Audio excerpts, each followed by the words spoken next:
अस्सलाम वालेकुम, welcome to my channel. कैसे हैं आप लोग। आज की वीडियो में हम ऑर्थोगोनल बेसिस और ऑर्थो नॉर्मल बेसिस फाइंड करना सीखेंगे और इनको फाइंड करने के लिए जो हम मेथड यूज़ करेंगे वो ग्राम स्मिथ प्रोसेस होगा। सबसे पहले मैं आपको इसकी एक जनरल फॉर्म बता देती हूँ, उसके बाद फिर हम डायरेक्ट एग्जांपल्स पे चलते हैं। ग्राम स्मिथ प्रोसेस में क्या होता है कि अगर आपको एक स्पैन सेट दिया गया है जिसमें दो वेक्टर्स हैं, लेट्स से x1 x2, ये हम तीन ले लेते हैं, x1 x2 x3। आपने इसको यूज़ करते हुए ऑर्थोगोनल बेसिस फाइंड करनी है जिसमें ऑब्वियसली तीन वेक्टर्स होंगे, v1 v2 और v3, क्योंकि यहाँ पे तीन वेक्टर्स है। अगर ये सिर्फ x1 x2 होता तो हमने फिर सिर्फ v1 और v2 फाइंड करना था। ठीक है, अब ये x1 और x2 उन्होंने हमें दिया होता है, तो ग्राम स्मिथ प्रोसेस के मुताबिक जो v1 है वो हमेशा x1 के इक्वल होगा, यानी जो x1 की वैल्यू होगी ना वही हमारे पास v1 होगी। तो v1 तो ईजिली हमें यहीं से मिल जाएगा। इसी तरह अगर आपने v2 निकालना है तो v2 किसके इक्वल होगा, ये इक्वल होगा x2 माइनस, जैसे v1 x1 की इक्वल है तो v2 x2 के इक्वल होगा, लेकिन इसमें से कुछ माइनस होगा।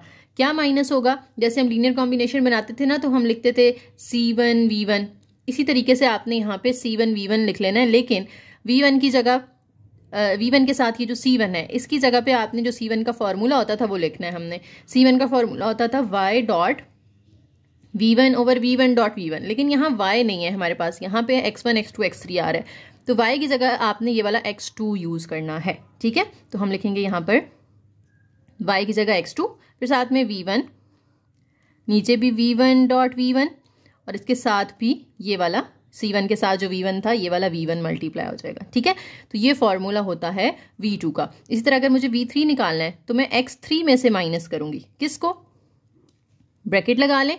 अब v3 के अंदर आपने जो है वो दो दफा लिखना है, यानी x1 के साथ कुछ भी माइनस नहीं हो रहा, x2 के साथ एक टर्म माइनस हो रही है और x3 के साथ दो टर्म्स माइनस होंगी।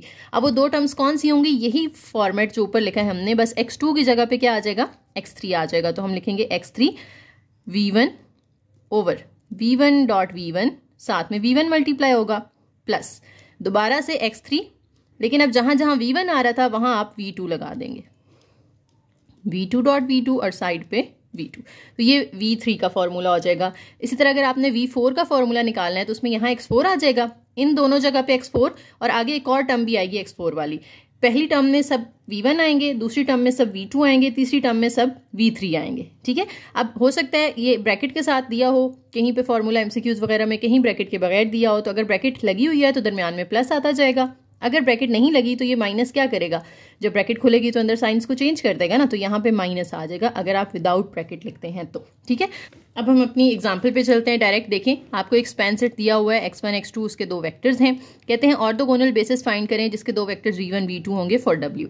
अब v1 v2 का फॉर्मूला देखें हमारे पास मौजूद है। यूजिंग ग्राम स्मिथ प्रोसेस हमने पहले v1 को x1 के इक्वल लेट कर लेना है, तो हम लेट करेंगे v1 is equal to x1, तो v1 की तो वैल्यू यही आ जाएगी ना जो x1 की वैल्यू है, तो v1 मेरे पास आ गया जनाब 360।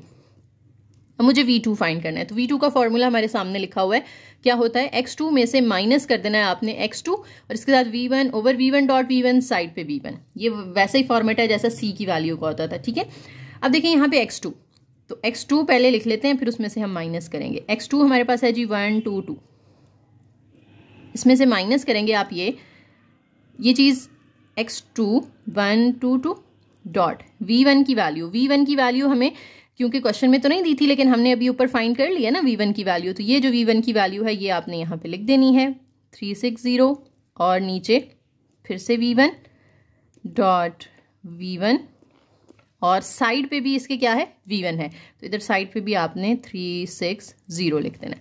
अब इसको सिंप्लीफाई करते हैं, पहले ये 1 2 2 तो एज इट इज रहेगा, इसको कर लेते हैं 1 3 3 प्लस 2 6 12 प्लस 2 0 0, नीचे 3 3 9 6 6 36 प्लस 0 0 0 और साइड पे 360 एज इट इज।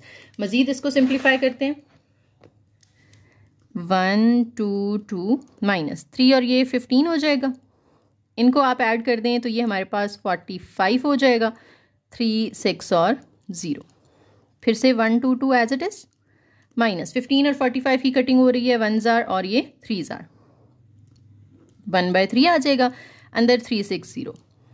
अब 1/3 को अंदर आप जो है वो तीनों के साथ मल्टीप्लाई कर दें तो 3 कट के यहाँ 1 रह जाएगा, यहाँ पे 2 आ जाएगा और यहाँ 0 आ जाएगा।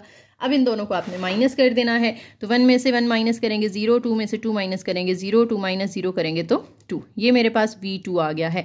तो अब मेरी जो ऑर्थोगोनल बेसिस होगी वो मैं कैसे लिखूंगी? बेसिस को आप इस तरह लिखते हैं ना, कर्ली ब्रैकेट के अंदर पहला वेक्टर आ जाता है, कॉमा लगा के दूसरा वेक्टर आ जाता है। तो पहला वेक्टर V1 जो है वो मैंने निकाला था यहाँ पे, वो 3 6 0 आया था। जो x1 होता है वही V1 होता है, और V2 जो हमने निकाला है वो क्या आया है? 0 0 2। तो इस तरह से आपने अपना आंसर दे देना है। ये हमारी ऑर्थोगोनल बेसिस आ चुकी है और इसकी डायमेंशन 2 है क्योंकि इसके अंदर 2 वेक्टर्स मौजूद हैं। ठीक है जी, उम्मीद है फार्मूला थोड़ा समझ में आ गया होगा। अभी मजीद हमने इसको बार बार यूज़ करना है आगे सारी एग्जाम्पल्स के अंदर, तो मजीद क्लैरिफिकेशन आ जाएगी। देखें एक और एग्जाम्पल है, उसमें भी 2 वेक्टर्स हैं x1 x2 और आपने ऑर्थोगोनल बेसिस फाइंड करनी है। सेम यही मेथड होगा, तो मैं इसको भी आपके सामने डिटेल से ही करती हूँ ताकि ये अच्छे से आपको चीज़ समझ में आ जाए कि कैसे आपने इसको सॉल्व करना होता है। अच्छा, स्टार्ट करेंगे हम उसी से कि v1 is equal to x1। जो x1 की वैल्यू है वही v1 की हो जाएगी। तो x1 की वैल्यू हमें यहाँ पे उन्होंने दी है 042, तो v1 तो आ गया मेरे पास। अब मैंने v2 निकालना है, तो v2 का फॉर्मूला एक दफ़ा दोबारा लिख लेते हैं।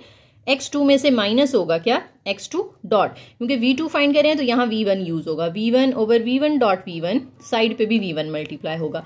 अब x2 की वैल्यू पुट करें यहाँ पे, x2 हमें दिया हुआ है 5 6 माइनस 7, फिर x2 की वैल्यू है 5 6 माइनस 7 डॉट v1 की वैल्यू ये जो ऊपर लिखी है हमने 042, नीचे भी इसी तरह से 042 डॉट 042, और साइड पे भी v1 है तो इधर साइड पे भी 042 आ जाएगा। अब पहले वाला तो एज इट इज, और इसको सिंप्लीफाई कर लें, 5 0 0 हो जाएगा, प्लस 6 4 जार 24, ये minus 7 2 jar minus 14 over 0 0 0 plus 4 4 jar 16, नीचे 2 2 जार 4, 0 4 2 एज इट इज। अब फिर से देखें, पहला वाला फिलहाल एज इट इज रखना है आपने, इनको माइनस कर लें, 24 में से 14 आप माइनस करेंगे तो ये हमारे पास रह जाएगा 10, 16 में 4 ऐड करेंगे तो 20, 0 0 कट हो जाएगा तो सिर्फ 1/2 रह जाएगा, तो 042 आ गया यहाँ साइड पे। सॉरी ये फ्रेम से बाहर था, देखें 24 में से 14 किया तो 10 आ गया, 16 प्लस 4 20 आ गया, तो 0 0 काट दें। बाकी ये एंड वाला और पहले वाला हमने वैसे ही लिख लिया है। 5 6 माइनस 7, अब ये जो 1/2 है इसको सबके साथ अंदर मल्टीप्लाई करें, 0 के साथ करेंगे तो वो 0 हो जाएगा, 1/2 को इसके साथ करेंगे तो 2 आ जाएगा, 1/2 को 2 से मल्टीप्लाई करेंगे तो 1 आ जाएगा। अब इनको माइनस करें, 5 माइनस 0 5 आ जाएगा, 6 माइनस 2 4, और माइनस 7 माइनस 1 माइनस 8, ये मेरे पास v2 आ चुका है। अब मैंने अपनी बेसिस जो है वो लिखनी है, तो मैं कर्ली ब्रैकेट लगाऊंगी, उसमें v1 की वैल्यू आएगी, कॉमा लगा के v2 की वैल्यू, v2 की यही वैल्यू होगी 5 4 माइनस 8 जो हमने फाइंड की है, और v1 की वैल्यू हमने ऊपर लिखी थी 042, जो x1 की वैल्यू थी वही v1 होता है ना, और ये v2 आ गया। तो ये देखें हमने ऑर्थोगोनल बेसिस फाइंड कर ली है। ठीक है, उम्मीद है अब ये चीज़ आप लोगों को समझ आ गई होगी। नेक्स्ट उन्होंने थ्योरम में वही फार्मूलाज जो है वो बता दिए हैं, लेकिन मैं आपको स्टार्ट में बता चुकी हूँ क्योंकि हमने एग्जांपल्स करनी थी, तो मैंने आपको शुरू में ये चीज़ें समझा दी हैं, इसको ज़रा आप लोग खुद देख लीजिएगा। अच्छा, एग्जाम्पल 3 है, अब इसमें 3 वेक्टर्स आ गए हैं। जब 3 वाला होगा तो हमने अब v1 v2 और v3 3 चीज़ें फाइंड करनी है। अच्छा, v1 तो वही होगा ना जो x1 है, तो v1 की तो वैल्यू इधर से निकल आएगी। अब v2 और v3 का हम फार्मूला यूज़ कर लेते हैं, इसको शीट पे कर लेते हैं, ईजी रहेगा। अच्छा जी, x1 जो है वो हमारा v1 है, तो हम लिख लेते हैं v1 is equal to x1, और v1 की वैल्यू है हमारे पास 1 1 1 1, v1 आ गया। अब मुझे v2 निकालना है, तो v2 का फॉर्मूला क्या होगा? v2 का फॉर्मूला होगा x2 माइनस फिर से x2, और इसके साथ v1 over v1 dot v1, और साइड पे भी v1। अब x2 की वैल्यू मुझे क्वेश्चन में दी हुई है 0 1 1 1, माइनस फिर से x2 की वैल्यू 0 1 1 1 डॉट v1 की वैल्यू जो हमने ऊपर लिखी है 1 1 1 1, ओवर फिर से v1 की वैल्यू डॉट v1 की वैल्यू, बाहर भी इसी तरह से v1 की वैल्यू। ठीक है जी, ये लिखने के बाद अब हमने पहला वाला तो फिलहाल एज इट इज़ रखना है क्योंकि हमने पहले इसको सॉल्व कर लेना है। तो यहाँ पे माइनस लगा के ऊपर वाला देखें 0 1 jar 0 plus 1 1 jar 1 1 1 jar 1 1 1 jar 1, नीचे भी ये चारों 1 है तो सारे मल्टीप्लाई होके 1 ही आ जाएंगे, साइड पे 1 1 1 1। अब पहला वाला वैसे ही लिख लें 0 1 1 1, माइनस ये 3 1 है, नीचे 4 1 है, सारे ऐड कर दें। अब ये 3/4 अंदर मल्टीप्लाई हो जाएगा, तो 0 1 1 1 माइनस 3/4 1 के साथ मल्टीप्लाई होगा 3/4, ये भी 3/4, ये भी 3/4 और ये भी 3/4। अब इन दोनों को आपने कर लेना है माइनस। 0 में से ये माइनस करेंगे तो वो तो -3/4 आ जाएगा। 1 में से 3/4 माइनस करना है तो एलसीएम लेना पड़ेगा ना। 4 - 3 करेंगे तो ये 1/4 आ जाएगा। फिर 1 में से -3/4 करना है 1/4, फिर 1 में से -3/4 करना है 1/4। तो ये आपके पास V2 आ चुका है। अब आपने V3 भी फाइंड करना है, तो ये नई चीज़ आ गई है। अब ज़रा गौर से समझ लें। V3 का फॉर्मूला क्या होगा, सामने x3 आएगा माइनस, फिर x3 आएगा, इसके साथ पहले V1 मल्टीप्लाई होगा, नीचे भी V1 डॉट V1, साइड पे भी V1, फिर माइनस, क्योंकि मैं ब्रैकेट के बगैर लिख रही हूँ तो फिर दोनों माइनस में आएंगे। ठीक है, दोबारा से x3 आएगा, लेकिन अब पहले इसके साथ V1 आया था, अब इसके साथ V2 आएगा, नीचे भी V2 डॉट V2, साइड पे भी V2। और इससे आगे हम नहीं जा सकते क्योंकि V3 तो हमने फाइंड करना है। तो V1 आता है, फिर V2 आता है, इसके बाद V3 वाला आना चाहिए, लेकिन वो हम फाइंड कर रहे हैं तो हमने इधर ही स्टॉप कर देना है। अगर ये V4 होता तो हम V1 वाला लिखते, फिर V2 वाला लिखते, फिर दोबारा V3 वाली भी सेम चीज़ लिखनी थी आपने। ठीक है, अब इसमें वैल्यूज पुट करते हैं। x3 की वैल्यू है हमारे पास 0 0 1 1 माइनस, फिर से x3 की वैल्यू 0 0 1 1 डॉट, V1 की वैल्यू जो हमने शुरू में x1 की वैल्यू को V1 की वैल्यू कहा था वो आ जाएगी, नीचे भी 1 1 1 1 डॉट 1 1 1 1, साइड पे भी 1 1 1 1 माइनस।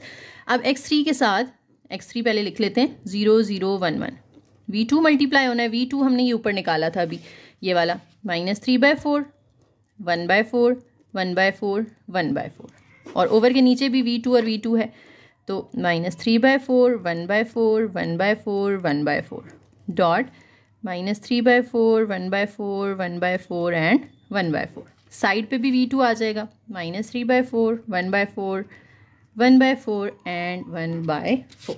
देखिए फॉर्मूला में वैल्यूज पुट कर ली हैं, अब हमने सिंप्लीफिकेशन कर लेनी है। इनको मल्टीप्लाई करेंगे, 0 हो जाएगा, ये 0 हो जाएगा, ये 1 1 1 1 1 1, तो ऊपर 2 1 होंगे तो मैं डायरेक्ट उसको 2 कर देती हूँ। ठीक है, नीचे 1 1 1 1 1 1 1 1 4 होंगे जिसको हम 2/4 कर देते हैं, साइड पे 1 1 1 1 माइनस, इसमें ये हो जाएगा 0, ये भी 0 हो जाएगा, ये 1 से मल्टीप्लाई होगा 1/4, ये भी 1 से मल्टीप्लाई होगा 1/4, तो 1/4 प्लस 1/4 जब आप करेंगे तो वो 2/4 बनेगा, कटिंग करके 1/2 रह जाएगा, तो ऊपर आ गया 1/2। नीचे इनको सिंप्लीफाई करना है, तो ये मैं ज़रा रफ में करके इधर डायरेक्ट आंसर लिख लेती हूँ वरना लंबा हो जाता है। पहला पहले से मल्टीप्लाई होता है ना, 3 3 ज़ार 9 4 4 ज़ार 16 आ जाएगा, 9/16 लिख लिया, प्लस 1/4 को 1/4 से करेंगे तो 1/16 हो जाएगा, फिर 1/4 को 1/4 से करना है, फिर 1/4 को 1/4 से करना है, तो ये 1/16 आ जाएंगे तीनों। अब इनका आप एलसीएम ले लें तो नीचे सबका 16 आ जाएगा, ऊपर 9 10 11 12, कटिंग हो रही है, 4 3 ज़ार 4 4 ज़ार 3/4 आ गया। ठीक है, तो इसको भी ऊपर वाले को हमने 1/2 कर दिया था, आप इसको 2/4 ही रहने दें ताकि यहाँ पे 4 इजीली कट हो जाए, तो 2/3 सिर्फ रह जाएगा हमारे पास, ये आ गया। और साइड पे ये जो हमने लिखा हुआ था -3/4 1/4 1/4 1/4, ये एज इट इज़।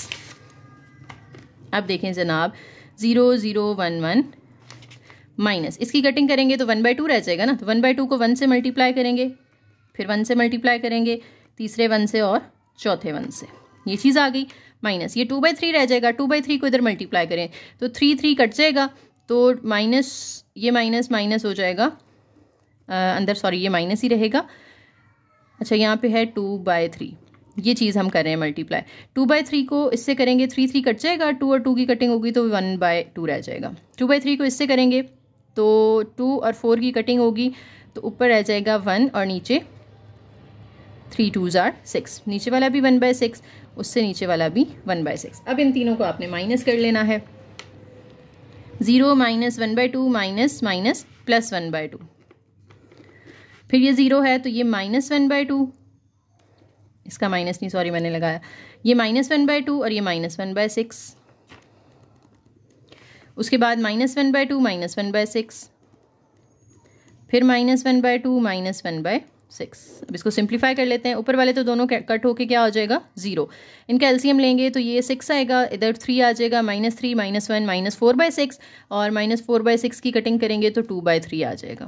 एलसीएम तो लेना आता होगा ना, तो मैंने यहाँ पे डायरेक्ट लिख दिया, आप लोग एलसीएम ले लीजिएगा। तो ये मेरे पास सिंप्लीफिकेशन करके V3 की वैल्यूज़ आ गई हैं। अब आप लोगों ने इसकी बेसिस लिखनी है तो वो आप कर्ली ब्रैकेट लगाएं, उसमें पहला वेक्टर लिखें कॉमा लगा के, दूसरा कॉमा लगा के तीसरा, तो ये आपका आंसर आ जाएगा। ठीक है, आपकी बुक में उन्होंने क्या किया कि यहाँ पे जब V2 निकाला था ना तो उसकी फ्रैक्शंस ख़त्म कर दी थी उन्होंने, 4 सबका सेम आ रहा है ना, तो वो खत्म करके सिर्फ -3 1 1 1 लिख दिया था। आप वो करना चाहें तो उस तरह कर सकते हैं, इस तरह भी रहने दें तो कोई मसला नहीं है। बाकी देख लीजिएगा अगर कोई कैलकुलेशन मिस्टेक है तो वो आप लोग करेक्ट कर लीजिएगा। इतनी तो अब आप लोगों को समझ है कि कहाँ पे अगर कोई कैलकुलेशन मिस्टेक है तो उसको कैसे ठीक करना है, ठीक है, क्योंकि वीडियो में करते हुए समटाइम्स पता नहीं चलता है। लेकिन मेथड यही है जो मैंने आपको बता दी है, मेथड आपको इंशाल्लाह समझ में आ चुका होगा। नेक्स्ट चलते हैं एग्जाम्पल नंबर 4 पे। तो कहते हैं ऑर्थोगोनल बेसिस फाइंड करें for the column space of following matrix bye gram Smith process. अब ग्राम स्मिथ प्रोसेस तो हम देख चुके हैं कि क्या होता है। एक मैट्रिक्स उन्होंने आपको दे दिया है और कहते हैं कि इसके जो कॉलम्स हैं ना उनको यूज करते हुए आपने ऑर्थोगोनल बेसिस बनानी है। तो इसके जो कॉलम्स हैं वो 3 हैं। तो पहले को हम x1 का नाम दे देते हैं, दूसरे को हम x2 का नाम दे देते हैं और तीसरे को x3 का नाम दे देते हैं। तो देखिए मैंने x1 x2 x3 करके लिख लिया अलग अलग। x1 में पहला कॉलम आ जाएगा -1 3 1 1, फिर 6 -8 -2 -4, ये सेकंड कॉलम जो है x2 का नाम दे दें और थर्ड वाले को x3 का नाम दे दें। ये अब आप लोगों ने खुद अटेम्प्ट कर लेनी है, सेम वही तरीका है। फॉर्मूलाज मैं दोबारा एक दफ़ा बता देती हूँ। v1 जो होगा वो तो वही होगा जो x1 है, ठीक है। तो v1 की तो यही वैल्यू आ जाएगी ना, यहाँ पे लिख लेते हैं v1 की वैल्यू होगी -1 3 1 1, ठीक है। फिर आपने v2 निकालना है तो उसके लिए फॉर्मूला होगा x2 माइनस, यहाँ पे फिर से x2, इसके साथ डॉट v1 आएगा, नीचे भी v1 डॉट v1 और साइड पे भी v1। फिर आपने v3 निकालना होगा, उसमें यहाँ पे x3 आएगा माइनस, फिर से x3 आएगा, इसके साथ पहले v1 over v1 dot v1, side पे v1, फिर माइनस लगा के दोबारा x3 आएगा, फिर इसके साथ डॉट v2 लेंगे, नीचे भी v2 डॉट v2 आएगा और साइड पे भी v2 आएगा, ठीक है। तो इस तरह आपने जैसे हमने पिछली एग्जांपल की है सेम वही मेथड यूज करते हुए आप लोगों ने एग्जांपल सॉल्व कर लेनी है। और इसमें आपके पास फिर जो बेसिस आएगी वो देख लें, ये शॉर्ट होगा, ये ज़्यादा लंबा नहीं होगा क्योंकि इसमें फ्रैक्शंस नहीं बनेंगी ना, तो ये आसान हो जाएगा आपके लिए। खुद अटेम्प्ट कर लें इसको आप लोग। ये पहला वेक्टर तो वही है जो x1 है, फिर ये दूसरा वेक्टर आएगा और ये तीसरा वेक्टर आएगा, ठीक है।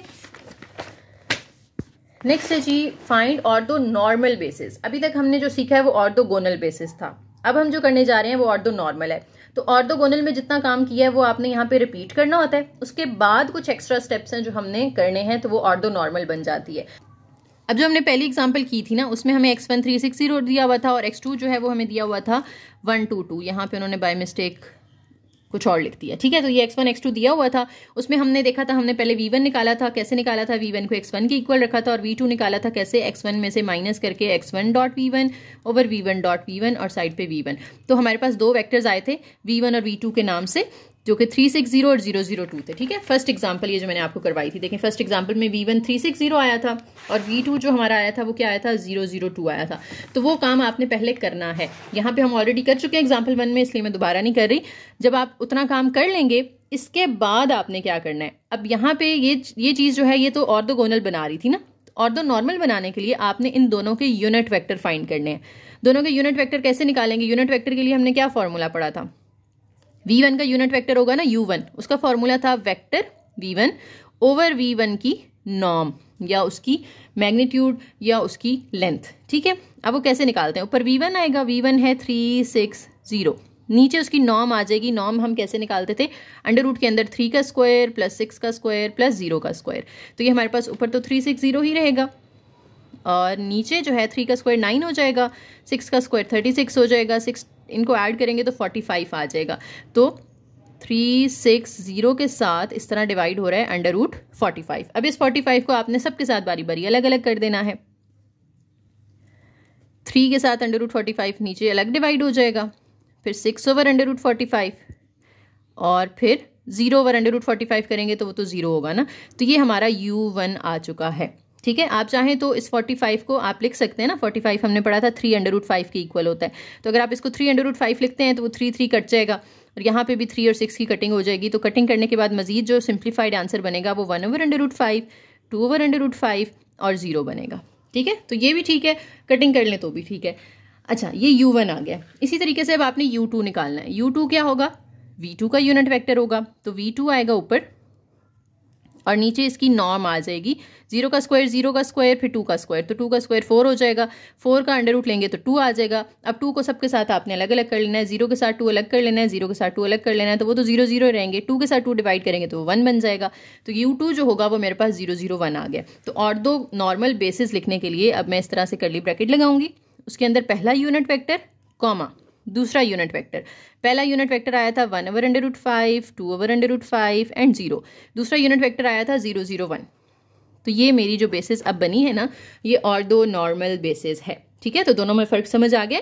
ऑर्थोगोनल के लिए आपने V1, V2, V3 वगैरह फाइंड करके बस उनको लिख देना होता है, वो हमारी ऑर्थोगोनल बेसिस बन जाती है। और ऑर्थो नॉर्मल क्या होती है कि आपने जब V1, V2, V3 फाइंड कर लिए हैं, अब उन सब के बारी बारी यूनिट वेक्टर्स निकालने हैं और यूनिट वेक्टर्स को इस तरह आपने कर्ली ब्रैकेट के अंदर लिखना है, तो ये आपकी ऑर्थो नॉर्मल बेसिस होगी।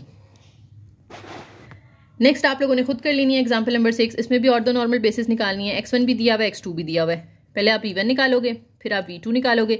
v1 तो यही आ जाएगा ना, 2 - 5 1। v2 निकालोगे, वो आपने खुद कर लेना है। v2 का फॉर्मूला क्या होगा, x2 - x2 dot v1 over v1 dot v1 side पे v1। तो ये v2 का आंसर आ जाएगा। जब आपके पास v1 v2 आ चुके होंगे, फिर आप दोनों के यूनिट वेक्टर निकालेंगे। वही फॉर्मूला, ऊपर वेक्टर रखना है, नीचे उसकी मैग्नीट्यूड या उसकी नॉर्म ले लेनी है, डिवाइड करके यूनिट वेक्टर आ जाएगा। जब यूनिट वेक्टर्स आ जाएंगे तो फिर आपने इस तरह से कॉमा लगा के कर्ली ब्रैकेट में यूनिट वेक्टर्स लिख देने हैं, तो ये आपकी ऑर्थो नॉर्मल बेसिस बन जाएगी। नेक्स्ट थ्योरम में जी हमारे पास QR डिकम्पोजिशन। QR डिकम्पोजिशन क्या होती है कि अगर आपको एक मैट्रिक्स A दिया हुआ है, आप उसको दो मैट्रिसेस के अंदर डिवाइड करते हैं, प्रोडक्ट ऑफ टू मैट्रिसेस के तौर पे लिखते हैं। एक हमने पीछे पढ़ी थी ना LU डिकम्पोजिशन, ठीक है। अब ये आ गई है QR डिकम्पोजिशन या QR फैक्टराइजेशन इसको कहते हैं। इसमें क्या होता है, एक मैट्रिक्स A है आपके पास जिसका ऑर्डर m/n हो सकता है, तो A को आप आगे टू पार्ट्स के अंदर, ये टू मैट्रिसेस के अंदर डिवाइड कर सकते हैं, जिसमें से एक को हम Q का नाम देते हैं, एक को हम R का नाम देते हैं। Q जो है ये m/n का ही होता है, यानी जो A का ऑर्डर होगा वही Q का ऑर्डर होगा। लेकिन जो R होता है ये n/n होगा, यानी जितने इसके कॉलम थे ना Q के या A के, उतना ही इसका ऑर्डर होगा, यानी R की रोज और कॉलम्स भी उतने होंगे, ठीक है। फॉर एग्जांपल A हमारा 2/3 का था या 3/2 का था, जैसे भी आप कर लें, तो जो Q है वो भी 2/3 का होगा, लेकिन R जो है वो 3/3 का होगा, यानी जितने इसके कॉलम्स थे वो यहाँ पे R का ऑर्डर बन जाता है। अब ये Q और R क्या है, Q जो है ये होता है हमारा ortho normal basis, ortho normal basis. अब ऑर्थो नॉर्मल बेसिस हमने पीछे फाइंड करनी सीखी है ना, तो जब हमने Q निकालना होगा तो हम वही स्टेप्स फॉलो करेंगे। V1 निकालेंगे, V2 निकालेंगे, फिर उनके यूनिट वेक्टर्स निकालेंगे, तो उनको एक कॉलम फॉर्म में लिख देंगे हम, तो वो हमारा Q आ जाएगा। फिर R जो है, R क्या होता है, R होता है जी upper triangular matrix. Upper triangular matrix का मतलब है कि जिसके मेन डायगोनल पे नॉन जीरो एंट्रीज होंगी और नीचे सारे जीरो होंगे, ऊपर वाले नॉन जीरो होते हैं, और जो डायगोनल एंट्रीज होती हैं वो हमेशा पॉजिटिव होती हैं, नेगेटिव नहीं हो सकती, ठीक है। तो अब हम एक एग्जांपल करते हैं जिसमें हमें एक मैट्रिक्स A दिया हुआ है, उसमें से हम Q भी निकालना सीखेंगे और उसमें से हम R भी निकालना सीखेंगे। अब इस एग्जांपल में एक दफ़ा दोबारा मैं आपको शुरू से जो है वो ऑर्थोगोनल, ऑर्थो नॉर्मल वाली चीज़ें भी रिपीट करवा देती हूँ, क्योंकि ऑर्थो नॉर्मल बेसिस हमने फाइंड करनी है ना, तो वो डिटेल से मैं एक दफ़ा फिर आपको सब करवा देती हूँ।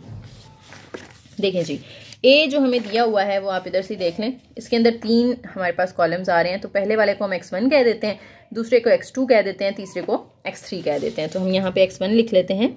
x1 जो है ये हमारे पास है जनाब 1 -1 -1 1 1। फिर x2 लिख लेते हैं, वो उसमें दूसरे कॉलम की वैल्यूज आ जाएंगी 2 1 4, फिर -4 एंड 2। फिर x3 के अंदर तीसरा कॉलम आ जाएगा हमारा, तो A का तीसरा कॉलम है 5 -4 -3 7 एंड 1। अब आपने इन तीनों को यूज़ करते हुए पहले 3 वेक्टर्स फाइंड कर लेने हैं, V1, V2 और V3।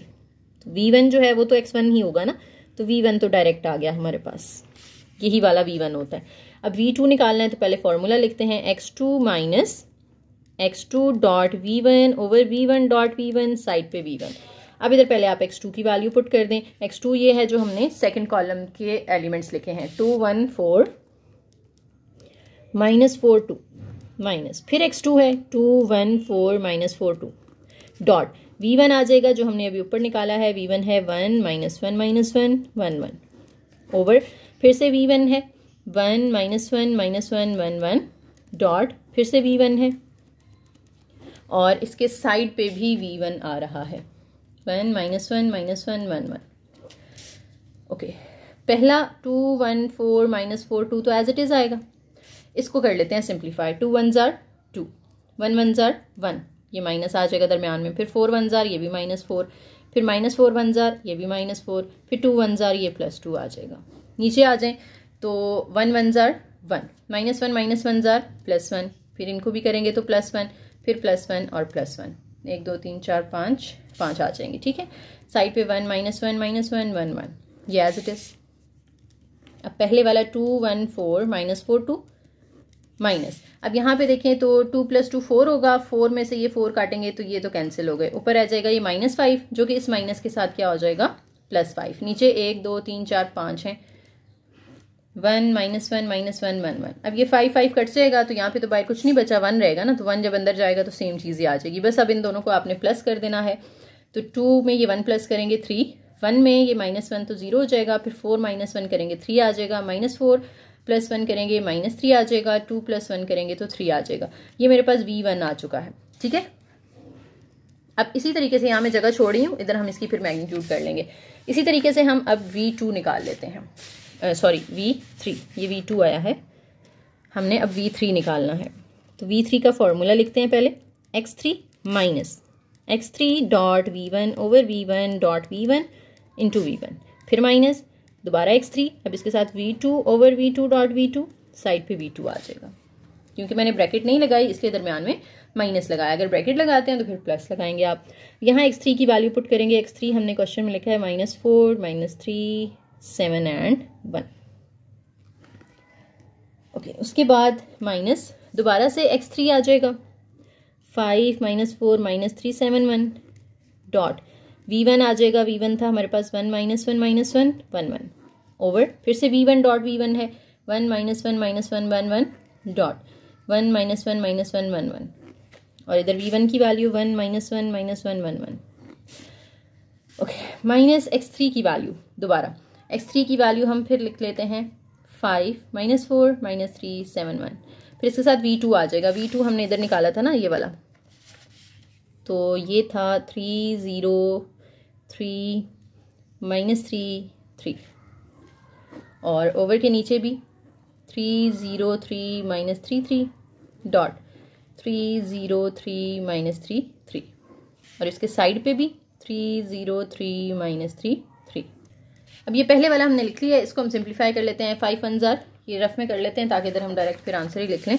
5 1 जार आ जाएगा 5, फिर -4 -1 जार ये +4 हो जाएगा, 3 1 जार ये +3 हो जाएगा, 7 1 जार 7 एंड 1 1 जार 1, नीचे 1 1 जार 1, फिर 1 1 जार 1 1 1 जार 1, फिर 1 एंड 1, तो ऊपर आ जाएगा 9 और ये 10 होगा, 10 और 7 17 18 19 20, और नीचे 5 है तो कटिंग होके ये 4 आ जाएगा, ठीक है। तो इस पूरे का ये जो पूरी 4 ब्रैकेट्स है ना, इसका आंसर आ रहा है 4 इंटू 1 -1 -1 1 1।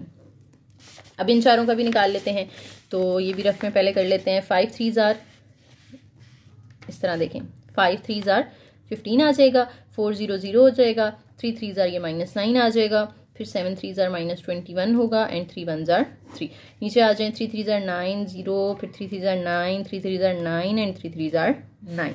तो इसको अब सिंप्लीफाई कर लेते हैं, 15 + 3 प्लस वाले कर लेते हैं ना पहले, ये 18 हो जाएगा, 18 में से 9 निकालेंगे तो 9 रह जाएगा, फिर 9 - 21 करेंगे तो ये हमारे पास आ जाएगा तकरीबन 12 -12, नीचे 9 1 2 3 4 हैं तो 9 4 36 होता है, कटिंग करें तो -1/3, और ये भी माइनस है तो फिर ये +1/3 हो जाएगा, और साइड पे ये वाला वेक्टर 3 0 3 -3 3। अब इसको मज़ीद सिंप्लीफाई कर लेते हैं, 5 -4 -3 7 1, 4 को अंदर मल्टीप्लाई कर दें तो ये बन जाएगा 4 -4 -4 4 4, इसको भी अंदर मल्टीप्लाई कर दें, 3 डिवाइड होगा ना सबके साथ तो 1 आ जाएगा, फिर 0 फिर 1 फिर -1 और 1। अब इनको प्लस माइनस कर लें, 5 -4 + 1, 5 -4 1 होगा, 1 + 1 2 हो जाएगा, -4 और ये +4 0 हो जाएगा, ये भी 0 है, -3 और ये +4 1 बचेगा, 1 + 1 2 आ जाएगा, फिर 7 -4 3 3 -1 2, फिर 1 -4 -3 और +1 ये -2, तो ये आपके पास V3 आ जाएगा, ठीक है। अब जब V1 V2 V3 आप तीनों निकाल चुके हैं तो हमने ऑर्थोगोनल तो नहीं निकालनी ना, हमने तो ऑर्थो नॉर्मल वेक्टर Q, हमने क्या कहा था, Q is an ortho normal basis जो होती हैं उसका आपने एक मैट्रिक्स बनाना है, वो Q है। तो ऑर्थो नॉर्मल के लिए तो हमें इनकी मैग्नीट्यूड चाहिए होती हैं, तो हम पहले V1 की मैग्नीट्यूड निकाल लेते हैं, सॉरी मैग्नीट्यूड कह रही हूँ, हमें यूनिट वेक्टर चाहिए होता है। तो v1 का जो यूनिट वेक्टर होगा उसको हम u1 कहेंगे, उसमें ऊपर v1 आ जाएगा, नीचे v1 की नॉर्म आ जाएगी। तो v1 ऊपर लिख लेते हैं 1 -1 -1 1 1, नीचे इसकी नॉर्म 1 का स्क्वायर, फिर 1 का स्क्वायर, फिर 1 का स्क्वायर, फिर 1 का स्क्वायर एंड 1 का स्क्वायर। क्योंकि -1 का भी लेंगे तो वो +1 हो जाएगा ना, तो इसलिए मैंने सिर्फ प्लस वाले ही लिख लिए हैं। अब ये 1 2 3 4 5 बनेगा। √5, √5 को सबके साथ अलग कर लेना है। 1/√5 -1/√5, फिर -1/√5, फिर 1/√5 और फिर 1/√5। ये मेरे पास यूनिट वेक्टर पहले का आ चुका है। अब दूसरे का यूनिट वेक्टर निकालना है v2 का, तो वो u2 होगा और उसमें ऊपर वेक्टर आएगा 3 0 3 -3 3 और नीचे हमारे पास इसकी मैग्नीट्यूड 3 का स्क्वायर 9 हो जाएगा। ये तो 0 है, इसका स्क्वायर भी 9, इस 3 का स्क्वायर भी 9 और इस 3 का स्क्वायर भी 9, तो ये 36 होगा। 36 का अंडर रूट लेंगे 6 आ जाएगा। इस 3 के साथ 6 डिवाइड कर दें, दूसरे 0 के साथ 6 डिवाइड कर दें, फिर 3 के साथ 6, फिर -3 के साथ 6 और फिर 3 के साथ 6। कटिंग होके हमारे पास बचेगा 1/2 0 1/2 -1/2 एंड 1/2। ये देखें जी, यूनिट वेक्टर दूसरा भी आ चुका है। अब हमने तीसरा यूनिट वेक्टर निकालना है जो कि v3 से निकलेगा, तो इस पे u3 आ जाएगा, ऊपर यही वाला वेक्टर 2 0 2 2 -2 और नीचे इसकी मैग्नीट्यूड जो कि 2 का स्क्वायर 4 हो जाएगा, फिर 0 का स्क्वायर तो 0 रहेगा, ये भी 4 हो जाएगा, इसका भी 4 हो जाएगा और -2 का भी +4 ही हो जाएगा। तो 4 4s are 16 आएगा, 16 का अंडर रूट लेंगे तो 4 आएगा। अब 4 को सबके साथ डिवाइड कर देना आपने, 2/4 0/4 2/4 2/4 -2/4। कटिंग कर लें 1/2 0 1/2 1/2 एंड 1/2। ठीक है, लास्ट में ये माइनस है, सॉरी। तो ये देखें जी, तीनों यूनिट वेक्टर्स हम निकाल चुके हैं। अब क्या करना है आपने, अब हमने लिखना है Q। तो Q के लिए हम एक मैट्रिक्स बनाएंगे जिसमें पहला यूनिट वेक्टर पहले कॉलम में, फिर दूसरा यूनिट वेक्टर, फिर तीसरा यूनिट वेक्टर। तो पहला यूनिट वेक्टर हमने जो ये u1 निकाला था वो आया था 1/√5 है सारे, सिर्फ सेकंड और थर्ड के साथ माइनस है। 1/√5 -1/√5 -1/√5 फिर 1/√5 एंड 1/√5। 5 हमारे पास आए थे ना। फिर u2 निकाला था हमने, ये हमारा आया था u2 1/2 0, ये लिख लेते हैं 1/2 0, फिर 1/2, फिर -1/2, फिर 1/2 और तीसरा हमने u3 लिख लेना है जो कि हमने अभी ऊपर निकाला था u3। ये हमारे पास आया था 1/2 0 1/2 1/2 एंड -1/2। ठीक है जी, तो मुझे उम्मीद है आप लोगों को समझ आ गया होगा। इसमें रिपीट भी हो गया हमारा सारा जो अभी तक हमने पढ़ा है कि हम v1 v2 v3 कैसे निकालते हैं, फिर उनके यूनिट वेक्टर्स कैसे निकालते हैं। तो ये हमने एक ऑर्थोगोनल मैट्रिक्स लिख लिया है जिसके जो कॉलम्स हैं ये ऑर्थो नॉर्मल वेक्टर्स हैं।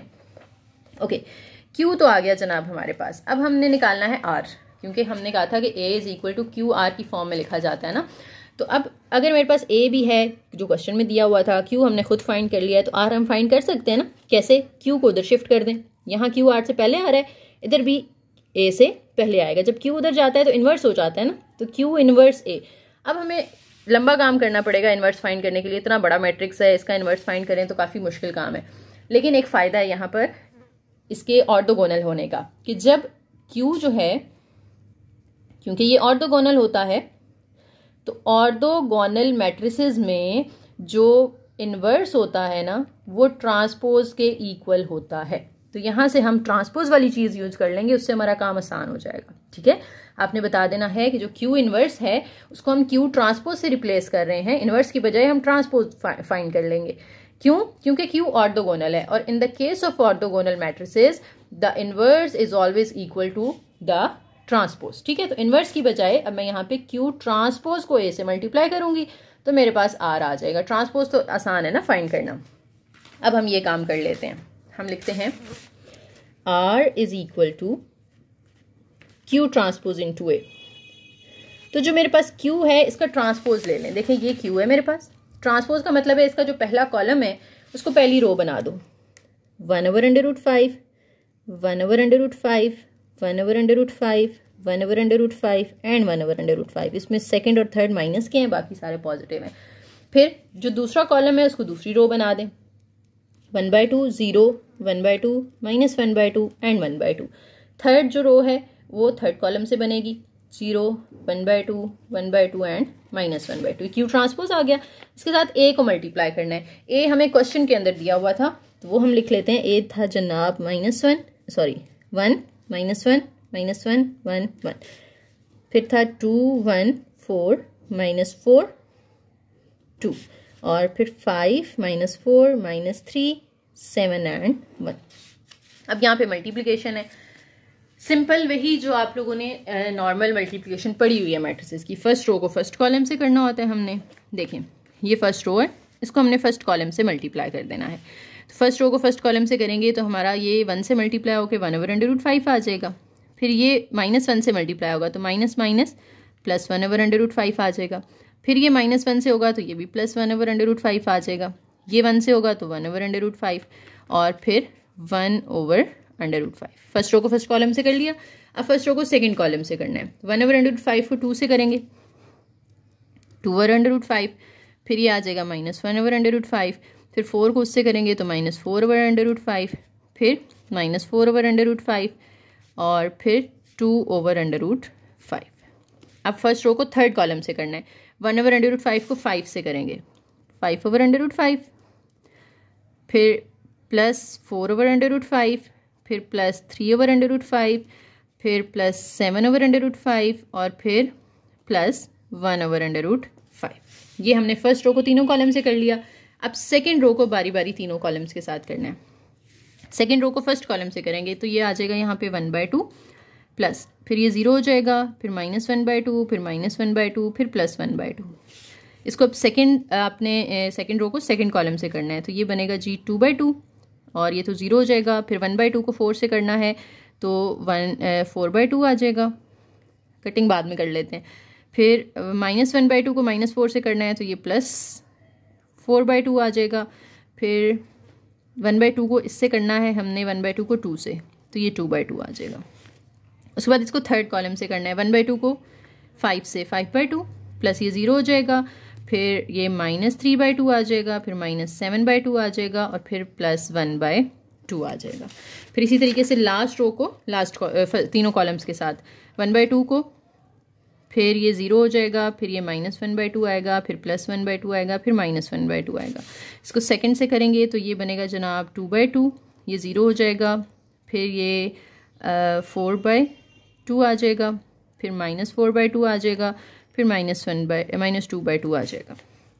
इसको लास्ट वाले से करना है तो ये आ जाएगा 5/2, ये 0 हो जाएगा, -3/2, देन -3/2 हो गया, फिर ये 7/2 आ जाएगा और लास्ट वाला -1/2 आ जाएगा। ठीक है, अभी मल्टीप्लिकेशन मैंने वैसे कर दी है लेकिन ये आप लोग खुद भी कर सकते हैं। अब देखिए जनाब ये सारे ऐड होंगे ऊपर वाले क्योंकि डिनोमिनेटर सेम है तो ऊपर 5 आ जाएगा 5/√5। फिर ये भी सबका डिनोमिनेटर क्योंकि सेम है तो 2 + 2 4 और ये -4 ये कट जाएंगे तो ऊपर -5 रह जाएगा, नीचे √5 आ जाएगा। फिर 5 + 4 9 10 और ये 10 20/√5। फिर नीचे आ जाए -1/2 प्लस 1/2 से कैंसिल, ये भी आपस में कैंसिल तो इधर आ गया 0, -1/2 इससे कैंसिल, ये इससे कैंसिल तो इधर भी 0 आ गया। यहाँ पे देखें 2/2 1 हो जाएगा, ये भी 2/2 1 हो जाएगा। इनको कटिंग करेंगे, ये भी 2 रह जाएगा, ये भी 2, तो 2 2 4 5 6 आ जाएगा यहाँ पर। इधर देखें तो डिनोमिनेटर क्योंकि सबका सेम है तो 5 - 3 2 और 2 - 7 -5 आएगा, -5 + 1 ये आ जाएगा जी -4/2। कटिंग करेंगे तो -2 रह जाएगा। लास्ट ये -2/2 + 2/2 से कैंसिल, -4/2 + 4/2 से कैंसिल। इसको सॉल्व कर लेते हैं। 5 और 7 ये हमारे पास बन जाएगा 12, 12 में से आप 4 निकाल दें तो ये 8 आ जाता है। ठीक है, तो ये हमारे पास देखें अब R आ गया है और ये कंडीशंस पूरी कर रहे हैं ना। ये अपर ट्राइंगुलर है, ये मेन डायगोनल है, नॉन ज़ीरो हैं, नीचे सारे ज़ीरो हैं, ऊपर नॉन ज़ीरो हैं और ये सारे पॉजिटिव हैं। जो डायगोनल एंट्रीज हैं वो सारी पॉजिटिव हैं। तो हमने Q भी फाइंड कर लिया, हमने R भी फाइंड कर लिया।